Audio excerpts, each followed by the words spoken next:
Hello students, this is Gautam Sinha. In my today's class, I am going to discuss about transportation.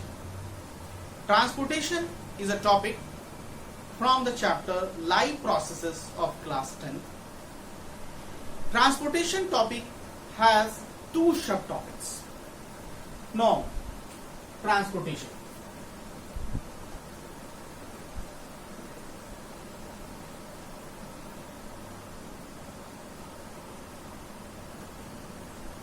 First subtopic is transportation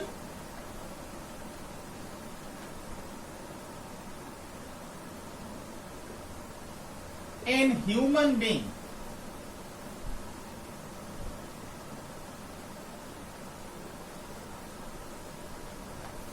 And the second subtopic is transportation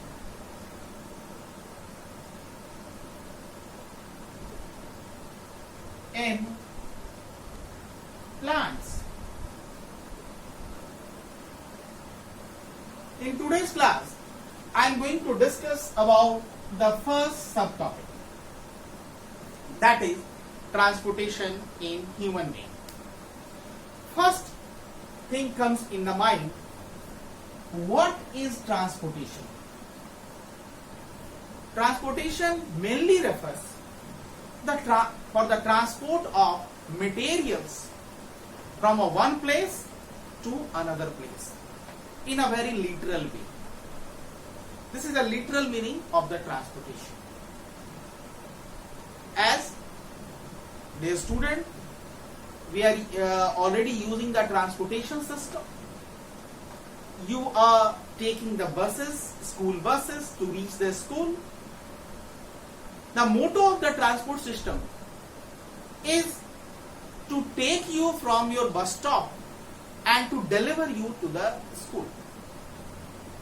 And in the same way, also taking you from the school and delivering you to the bus stop. Transportation in human beings. I am going to discuss about this subtopic. Transportation in human being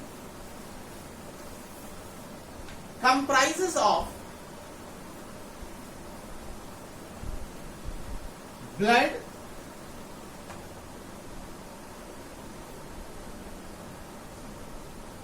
blood vessel,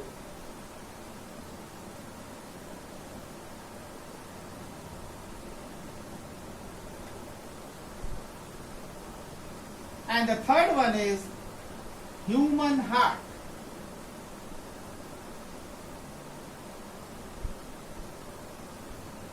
These three are the components of transportation in human beings.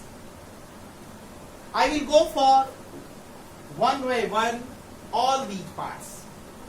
Now I am going to start with the blood.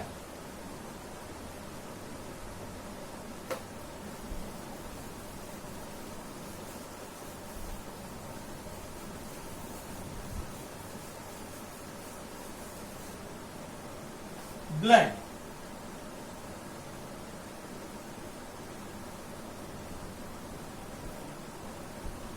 What is blood? First question arises. It's a cell, organ, tissue, or what? So my dear student, blood is a connective tissue. It is a connective tissue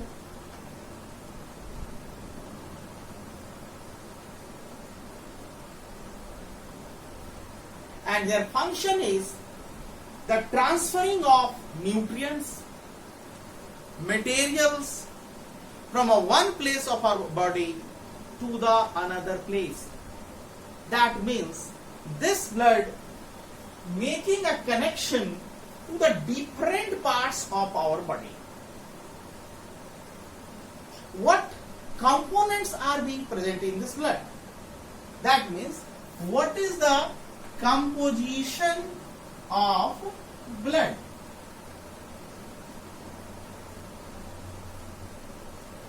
Blood comprises of two components. First is plasma, and the second one is formed elements, or it is also called cellular elements. Cellular elements. Might be thing coming in your brain, what is plasma? You might be knowing whenever the term blood comes, RBC, WBC first. Might have this a common which I have assessed you and which I as after assessment of you all peoples, whenever the blood term comes, then definitely the term is coming red blood cells, white blood cells, platelets. But here student in the class 10, and for the broad description you need to go for its well study. What are the main components of the blood? With the help of one suitable illustration, I can clear you. Suppose this is a one test tube, and this test tube is filled up with water.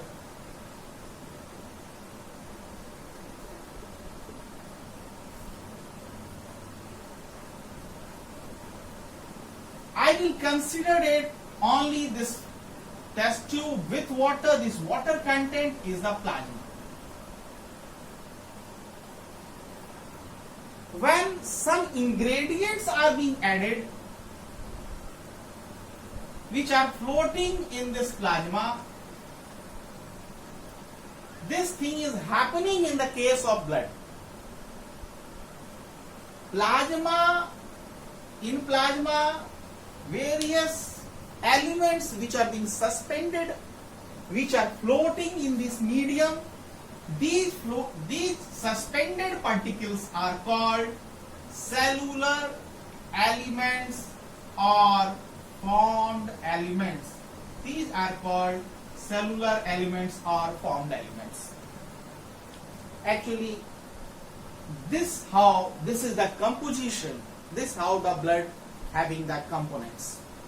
Plasma supports, and the formed elements are floating in this plasma. Definitely the thing coming in your mind, what is plasma? Plasma is a viscous fluid. This plasma is a viscous fluid. This is comprises of water, inorganic ions, minerals, and organic substituents. These are the components, these are the constituents of this plasma.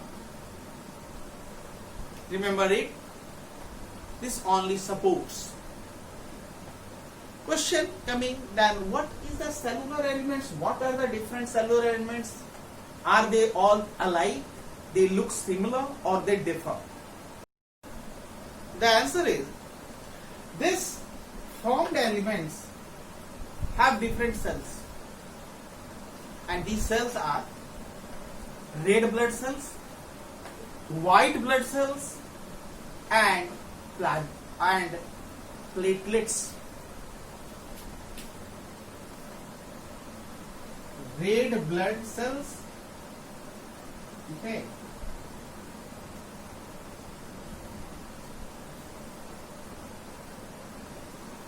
it also, you can call it corpuscles.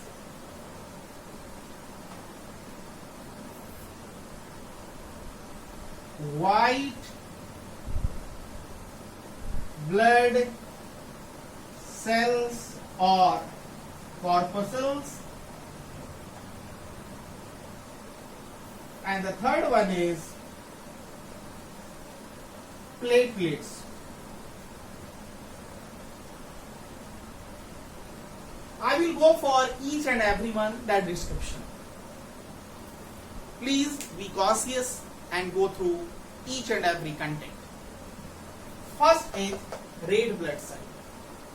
As the name suggests, it might be a red. Red blood is red due to the presence of a respiratory pigment. This respiratory pigment is called hemoglobin.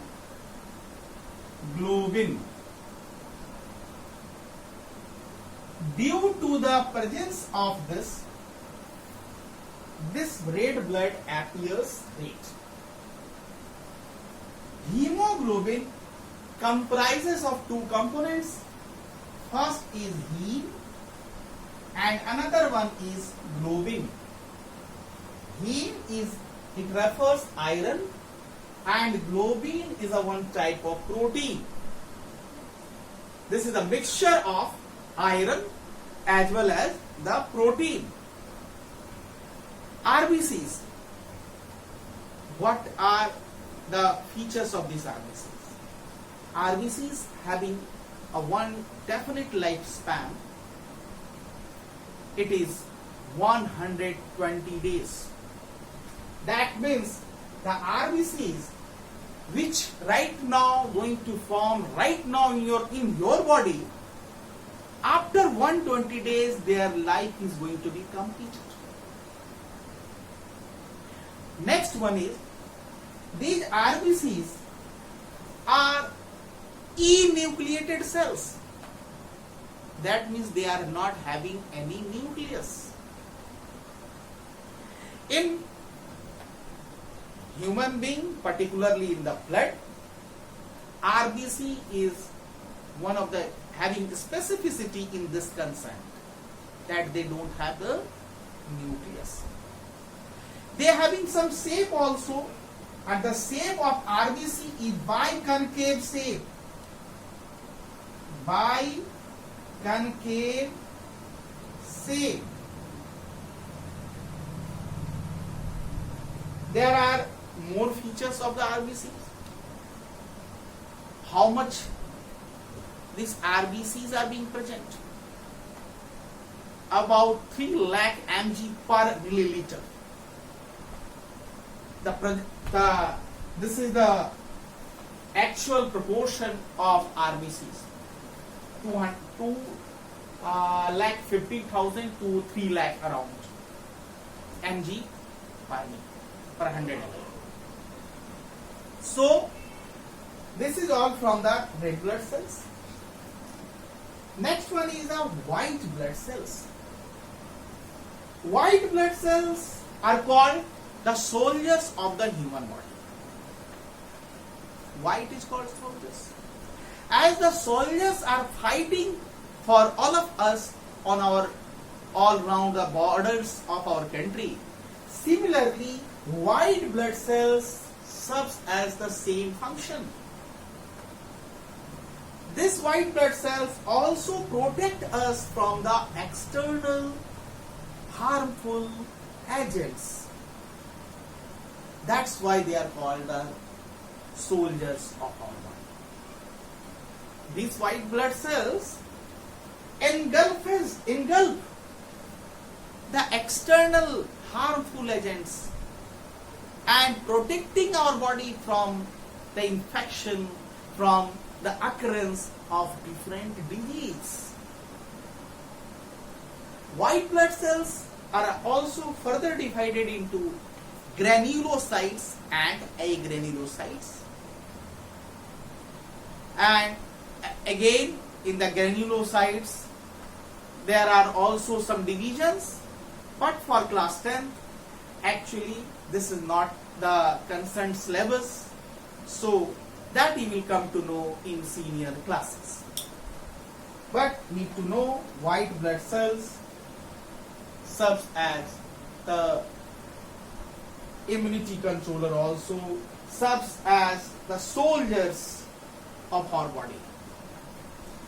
Next one is platelets. Platelets helps in clotting of blood. Even a small cut or injury, blood oozes out from our body. And in that situation, if blood is not going to be coagulate, then the person can lead to death. But in that particular situation, platelets come into an action and helps in the clotting of that blood. This is the function of blood. So, in today's class, student, only I have gone through the blood. In my next class, I will discuss about blood vessels and human heart. Thank you.